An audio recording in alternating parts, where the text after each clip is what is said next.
नमस्कार, टुडे न्यूजमा यहाँलाई स्वागत छ। म सरु लामा। न्यूज सुरु गरौं महोत्तरीमा गोली चलेको सम्बन्धी प्रसंगबाट।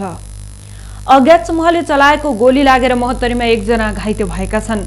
जिल्लाको औरही नगरपालिका वडा नम्बर 6 बैरियामा अज्ञात समूहले प्रहार गरेको गोलीबाट बर्दिवास नगरपालिका वडा नम्बर 1 का 30 वर्षीय रोशन कोइराला घाइते भएको प्रहरीले जनाएको छ। जिल्ला प्रहरी प्रमुख एसपी दिनेश आचार्यका अनुसार कोइरालामाथि 2 गोली प्रहार गरेको छ। एउटा गोली उनको हातमा र अर्को कोखामा लागेको आचार्यले बताउनु भएको छ। गोली प्रहारबाट घाइते भएका कोइरालालाई उपचारको लागि बर्दिवास स्थित जनसेवा अस्पतालमा भर्ना गरिएको छ। कोइराला औरहीतर्फ गएको बेलामा बुधबार साँझ करिब 7:30 बजेतिर उनीमाथि गोली प्रहार भएको एसपी आचार्यले बताउनु भएको छ। उहाँका अनुसार घटना सम्बन्धमा अनुसन्धान भइरहेको छ। महोत्तरी जिल्लाको भंगाहा नगरपालिकाबाट हराएका 7 जना बालिकाहरू बिहीबार नेपाल फर्किने भएका छन्। भारत बिहार राज्यको सीतामढी जिल्लाको रेलवे प्रहरीको नियन्त्रणमा रहेका बालिकाहरूलाई परिवारलाई हस्तान्तरण गरिने भारतीय रेलवे सीतामढीका एसपी अशोक कुमार सिंहले बताउनु भएको छ। घरबाट मंगलबार दिउँसो घाँस काट्न निस्केका 7 जना बालिकाहरू बेटामोडबाट राति नै सीतामढी पुगेका थिए। उनीहरूलाई रेलवे स्टेशनबाट अलपत्र अवस्थामा बुधबार बिहान रेलवे प्रहरीले नियन्त्रणमा लिएको थियो। भंगाहा नगरपालिका वडा नम्बर 8 धरमपुरका ती बालिकाहरू दलित पासवान जातिका रहेका छन्। उनीहरूको घरमा हिजोदेखि चुलो बलेको छैन। घरबाट भाग्ने क्रममा रियाले 4000 रुपैयाँ लगेको उनकी आमा सुनिता कुमारीले बताएकी छिन्।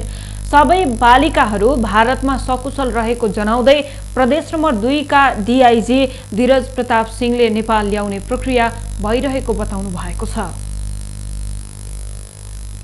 सिराहाको लाहान स्थित मालपोत कार्यालयमा बम विस्फोट गराएको आरोपमा प्रहरीले 2 जनालाई पक्राउ गरेको छ।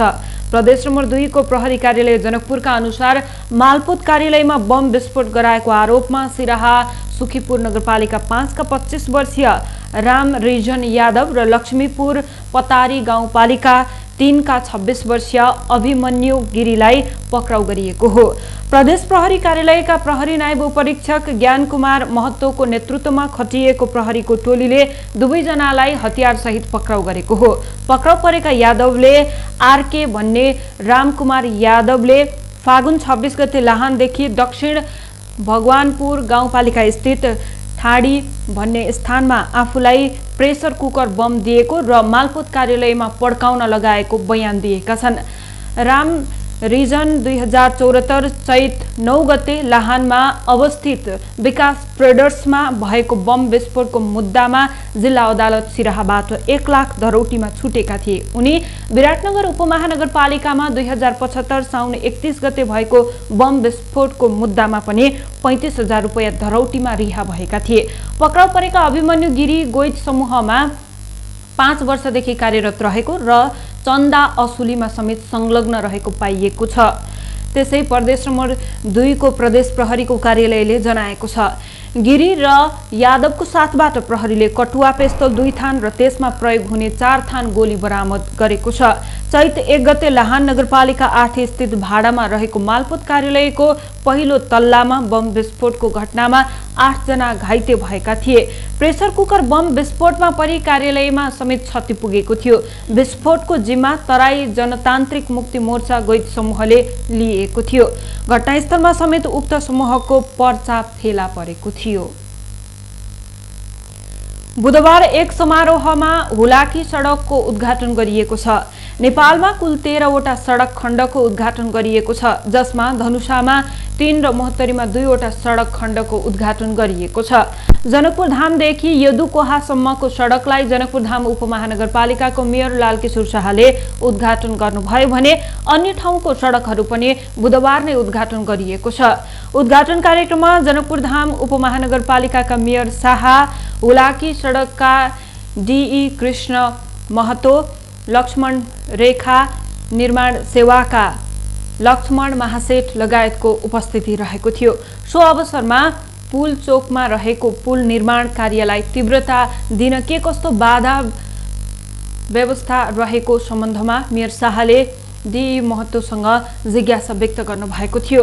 उहाँले पुलको भन्दा पश्चिमको सडक पनि छिटोभन्दा छिटो निर्माण गर्नको लागि आग्रह गर्नुभएको थियो।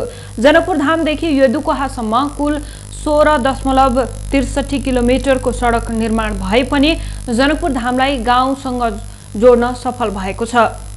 वर्षातको बेलामा गाउँ र जनकपुर धामको सम्पर्क टुट्ने समस्या अब समाधान भएको छ।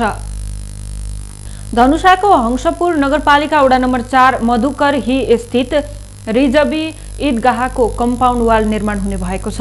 बुधबार एक कार्यक्रमका बीच हंसपुर नगरपालिकाका मेयर रामज्ञान मण्डलले शिलान्यास गरेपछि कम्पाउन्ड वाल निर्माण प्रारम्भ भएको छ।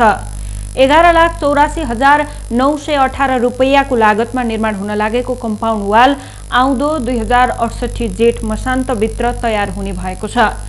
पालिकाभित्र रहेको हरेक धर्म जात जातिहरूको संरक्षणमा लागि परेको मेयर मण्डलले बताउनुभयो। मुस्लिमहरूको ईद पर्वको अवसर पारेर नमाज अदा गर्ने स्थलको संरक्षण गर्न पालिकाले आगामी दिनमा पनि सहयोग गर्ने मेयर मण्डलले बताउनु भएको छ। मुस्लिमहरूको महान पर्व रमजानको समापनमा मनाउने ईदको दिन नमाज अदा गर्न उनीहरू ईदगाहमा जाने गरेका छन्। सबै धर्म जात जातिको संरक्षण र सम्वर्धन गर्न नगरपालिकाले हर सम्भव प्रयास गर्ने उहाँले बताउनुभयो। आयोजना पूरा भएपछि 500 जना लाभान्वित हुने अनुमान गरिएको छ। उपभोक्ता समितिका अध्यक्ष इब्राहिम कवारी, जनता समाजवादी पार्टी नेपाल हंसपुर नगरपालिकाका अध्यक्ष लालबाबु यादव, अमीर खान, सुधीर मण्डल लगायतको उपस्थिति रहेको थियो। सर्लाहीको कौडेना गाउँपालिकामा समावेशी अपाङ्गता सहायता कक्ष स्थापना गरिएको छ। नगरपालिकाको प्रमुख रामप्रसाद रायको अध्यक्षता तथा उपाध्यक्ष सुनिता देवी चौधरीको प्रमुख अतिथ्यतामा आयोजना गरिएको कार्यक्रममा का बीच हेल्प डेस्कको स्थापना गरिएको हो। अपाङ्गता भएका व्यक्तिहरूलाई सहयोग गर्न गाउँपालिकाले सहयोग गर्ने अध्यक्ष रायले बताउनुभयो। सम्पूर्ण समावेशी समाज विकासका लागि अपाङ्गता व्यक्तिका लागि सहायता कक्ष धेरै महत्त्वपूर्ण रहेको गाउँपालिकाका उपाध्यक्ष चौधरीले बताउनुभयो। हेल्प डेस्क स्थापनाले पालिका भित्रमा अपाङ्गता भएकाहरूलाई सहायता कक्षले टेवा पुग्ने महिला बालबालिका शाखा प्रमुख खुशबु जयसवालले बताउनुभयो। कार्यक्रममा प्रमुख प्रशासकीय अधिकृत सुरेश शाह, एसएनभी नेपालका जिल्ला संयोजक अम्बिका यादव, अपाङ्ग सञ्जालका अध्यक्ष प्रतिनिधिहरूको उपस्थिति रहेको थियो। बंगालको खाडीको पहल बहुउद्देश्य प्राविधिक र आर्थिक सहयोग बिमस्टेकको 17औं मन्त्री स्तरीय बैठक आज बस्दैछ। अपराह्न 3 बजे भर्चुअल रूपमा बस्न लागेको बैठक श्रीलङ्काले आयोजना गर्नेछ। बैठकको पूर्वार्धमा बुधबार तयारी बैठक बसेको थियो। नेपालका तर्फबाट परराष्ट्र मन्त्री प्रदीप कुमार ग्यावालीको नेतृत्व गर्ने कार्यक्रम रहेको छ। उहाँसँग अन्य विभिन्न मन्त्रालयका मन्त्री तथा उच्च पदाधिकारी सहभागी रहने जनाइएको छ। भर्चुअल रूपमा बस्ने तयारी बैठकमा नेपाली प्रतिनिधि मण्डलको नेतृत्व परराष्ट्र सचिव भरतराज पौडेलले गर्नुभएको थियो। बैठकले आज भर्चुअलमा बस्ने मन्त्री स्तरीय बैठकको एजेन्डा तथा संयुक्त वक्तव्यमा सम्बोधन हुने विषयवस्तु समेत तयार गरेको परराष्ट्र मन्त्रालयले जनाएको छ।